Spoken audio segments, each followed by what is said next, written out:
우리가 모텔에 가면 냉장고에 생수와 음료가 들어있죠. 근데 과거 일부 모텔에서 생수 값을 아끼려고 생수 빈 페트병과 뚜껑만 구매를 해서 거기에 수돗물을 담아서 고객에게 제공했던 사례가 있었습니다. 자, 물론 거기에는 세균과 대장균이 대량 검출됐습니다. 모텔 생수 믿고 마셔도 되는 거냐? 라는 질문을 여러 번 받았습니다. 오늘 영상에서 현재 모텔 생수의 실체를 정확히 알려드리겠습니다. 자, 생수 뚜껑은 어떻게 구하는지, 현재도 그렇게 하고 있는지, 여기에 대해서 말씀을 드리겠습니다.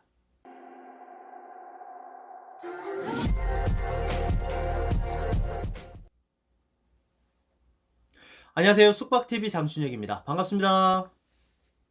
오늘은 모텔 생수 믿고 마셔도 되는지, 여기에 대해서 한번 알아보겠습니다. 모텔에서 생수 페트병에 수돗물 담아서 고객에게 준다, 이런 얘기도 있었죠. 실제 사례를 한번 보겠습니다. 연합뉴스 2015년 10월 2일자 모텔 생수 물갈이 가짜 최고 1200배 세균 득실. KBS 뉴스 2015년 10월 1일자 모텔 가짜 생수 세균도 득실. YTN 2015년 10월 1일자 모텔 주점에서 무늬만 생수 제공. 연합뉴스 2015년 10월 4일자 폐기 대상 생수 총 93%는 회수 안돼 시중 유통.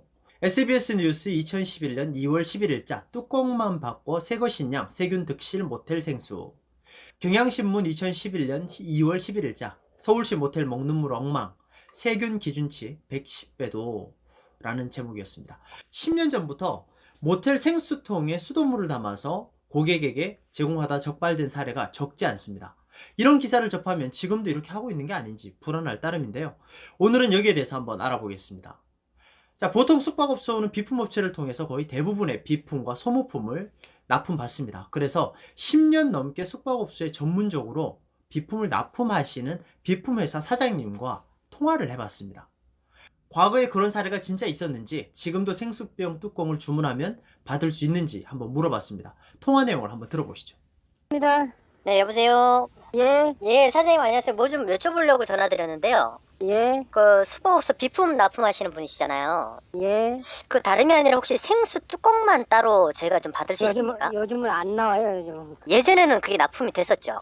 예, 됐는데 지금 그게 법으로 걸리게 돼 있어가지고요. 그래요? 예, 예. 그게 한 언제 정도 됐나요? 꽤 됐어요. 아, 그 몇 년 됐어요? 예, 물값이 너무 싸가지고. 아, 하긴. 130원인데요. 네, 알겠습니다. 감사합니다, 사장님. 예, 예. 네. 통화 내용을 들으셨겠지만 과거에는 그런 사례가 진짜 있었다고 합니다. 하지만 현재는 없다고 하십니다. 그 이유 중 하나는 생수 브랜드가 워낙 많이 생기면서 가격이 많이 떨어졌다는 거죠. 저렴한 생수는 한 병에 130원 한다고 하니까 굳이 수돗물 받아서 생수 뚜껑 갈아 끼울 이유가 없다는 겁니다. 그리고 결정적으로 지금은 불법이라고 하십니다. 하지만 한 곳에만 물어보면 섭섭하죠. 전화드린 그 업체만 안 하는 것일 수도 있잖아요. 그래서 다른 비품회사 사장님께 연락을 드려봤습니다. 통화 내용을 한번 들어보시죠. 아, 네, 이철호입니다. 여보세요. 네네. 예, 안녕하세요. 그 모텔 비품 납품하신 사장님이시죠? 네네네네. 네, 사장님 뭐 좀 여쭤보려고 전화드렸는데요. 혹시 그 생수 뚜껑만 따로 납품을 하나요? 아예 그거는 옛날 얘기예요. 그거 없어요. 그쵸. 아예 그건 벌써 5년 전, 뭐, 오래전 얘기예요. 알겠습니다. 감사합니다. 네, 네, 네. 네. 통화 내용에서 들으셨겠지만 이 비품업체 사장님도 생수 뚜껑만 납품하는 일은 없다고 합니다. 만약 숙박업소에서 빈 페트병과 뚜껑을 납품받는다면 비품업체를 통해서 납품받을 가능성이 높은데요. 현재는 그런 일이 없다고 합니다. 그리고 생수 사건에 의해 법이 제정됐다고 하는데요. 그 법률이 뭔지 알아보겠습니다. 바로 먹는 물 관리법입니다. 먹는 물 관리법 제1조 목적을 보면 이 법은 먹는 물의 수질과 위생을 합리적으로 관리하여 국민 건강을 증진하는 데 이바지하는 것을 목적으로 한다라고 되어 있습니다. 자, 처벌 조항을 보면 숙박업소는 영업 정지까지 될 수 있다고 합니다. 자, 생수 몇 푼 아끼려다가 억 단위의 손해를 볼 수도 있다는 의미입니다. 지금은 이런 일이 없다고 봐야 되겠죠. 사실 저도 숙박업소를 관리하면서 생수병에 수돗물 담아서 고객에게 드렸다는 얘기는 전해 들은 것만 있지 실제로 숙박업소 현장에서 그걸 목격한 사례는 한 번도 없었습니다.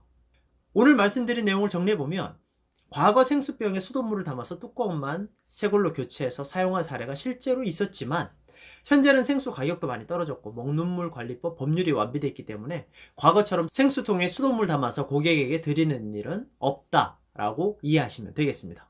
무엇보다 비품 업체를 통해서 대부분의 거래가 되는데 비품 업체에서 그런 걸 납품하지 않는다는 얘기를 들으니까 신뢰가 갑니다. 자, 오늘은 여기까지 말씀드리겠습니다. 제가 등록한 다른 영상도 한번 보시면요, 숙박업소를 재밌게 즐길 수 있는 유용한 팁이 많습니다. 보시면 재밌을 거예요. 숙박TV 구독, 좋아요 많이 눌러주시고요. 숙박업소에 대해서 궁금한 점이 있으실 텐데 댓글 많이 달아주세요. 보고 마음에 드는 것만 답을 해드리겠습니다. 지금까지 숙박TV 장춘혁이었습니다. 감사합니다.